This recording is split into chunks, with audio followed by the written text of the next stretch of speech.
Showtime, Shawn Porter. You know what? Anytime I see you, I'm always in a great mood. And it's even better to see you on an event like this. You've been inside the ring with Spence and Crawford. You fought everybody over the course of your illustrious career. What can you tell us about Saturday night for all the gold on the line at 147? This fight is going to be amazing. I feel sorry for anybody that misses this fight because both of these guys are the epitome of what a fighter is. They got all the heart in the world. Neither of them are going to quit. Knock down and getting up to knock the other one back down. You know what I mean? Like, this is just the speed, the power, the quickness. It's really, this is going to be a fight of moments. And this is why I encourage everybody, like, don't blink. Because this is a fight, this fight right here is a moment. Other fights are like, you know who's going to win? This fight, at any moment, something's going to happen. And I think that that's what's really special about this fight. Talk about my experience, both of them. There were moments in my fights which separated the winner from the loser. You know what I mean? So you got two special fighters getting in the ring. Don't miss the moments. Well, you have that rare fighter, having been a world champion. I want to go with Errol Spence first. What did you learn about him in your fight that you had? What a memorable encounter in September of 2019. Errol's going to stay focused. He's going to stay locked and loaded no matter what happens. He'll go down 5 rounds and he'll still stick with his game plan and work it and work it and work it until it works. And that's what's so special about Errol. You cannot get him rattled. It's really hard to get him outside of what he does, which is just be very technical, very by the book, and it works for him. For Errol also, he has dealt with his fair share of obstacles, having survived a horrific car accident, the eye injury, bounced back, and did what nobody has been able to do to your Dennis Ugas last April at AT&T Stadium. How mesmerized are you, or impressed are you by Errol Spence on his ability to bounce back after dealing with adversity over the course of his career? I truly think, and I know you guys may not agree with this, but I think that fight really just defined who he is as a fighter and as a person. I mean, he had that round when he got shook up. Nobody knows what the rest of this fight's gonna look like. And then he comes out, puts his gloves up, and he goes right at your Dennis and pushes your Dennis back. Changed the whole dynamic of the fight in one round. Continued that with consistency, and he got the job done. To me, that's what told me, like, hey, I knew he was special because I was in the ring with him. I knew he was special before I got in the ring with him. That right there lets me know exactly who he is. He's not gonna quit, he's not gonna stop, he's gonna figure it out, and once he does, Now let's talk about the opposite side. Terence Crawford, 39-0, 30 knockouts. Which, by the way, I said the exact same thing about Terence. Like, go ahead and ask your question. Oh, I want to say, well, what did you take away from? Same thing about Terence. I mean, you're talking about consistency versus consistency. And to me, that's the key to being a champion. Who's ever the most consistent in this fight is who's gonna win. We hear about, when you look at the strengths, Terence Crawford is a lethal puncher. For Errol Spence, he's made no bones about the fact that he's going to bring the pressure. He's going to try to attack the body of Terence Crawford. In your estimation, is this fight determined based on who can withstand the other's firepower? I do. I think for Terence, it has to be about breaking down Errol Spence and not allowing Errol to feel success. If Errol doesn't feel success, he's just gonna keep forcing it, and that's when something bad can happen to him because he's forcing it. But if Errol's finding success getting to the body, finding success hitting the shoulders, the arms, whatever it has to be, Errol just wants to touch you.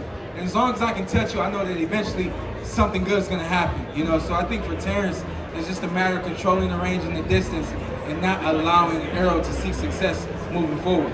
It sounds like you're saying that Errol, when he gets going, kind of becomes like an avalanche and just keeps bringing pressure and really gains confidence as the fight progresses. Yeah, I've had people ask me, how is it that Errol gets stronger as the fight goes on? He says it's not necessarily that he gets stronger, it's just the momentum that he builds round after round, along with breaking down his opponents. It looks like he's getting stronger, he's really not.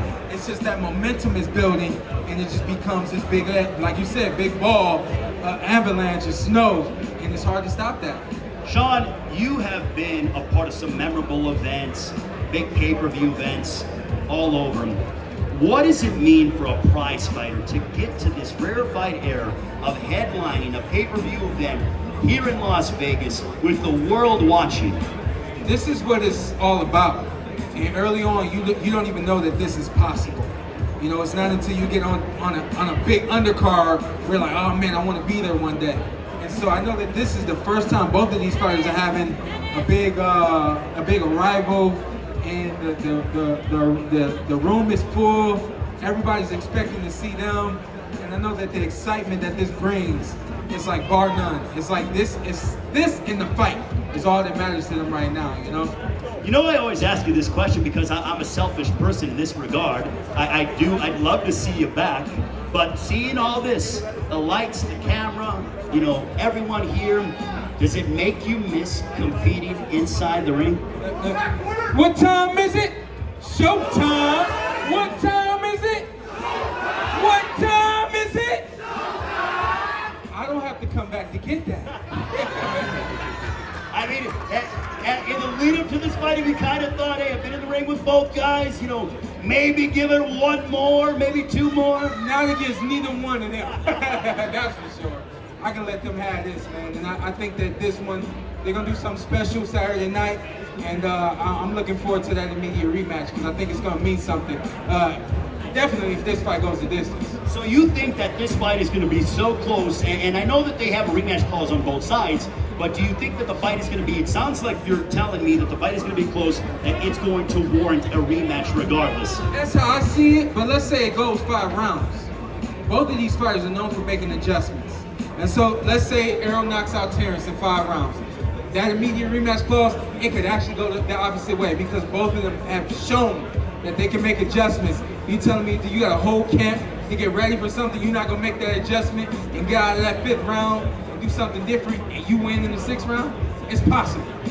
Well, also, finally, Shawn, before I let you go, how great of a year has this been for boxing? I mean, we were just here in the springtime for that mega event with Gervonta Davis and Ryan Garcia. Now, lo and behold, here we are in the heart of the summer where we have Spence Crawford. For the first time in history, there will be an undisputed welterweight champion of the world crown in the 4-belt era. I think this is a special wave that's come from boxing where there's a lot of people out here in the world, especially America, that aren't boxing fans.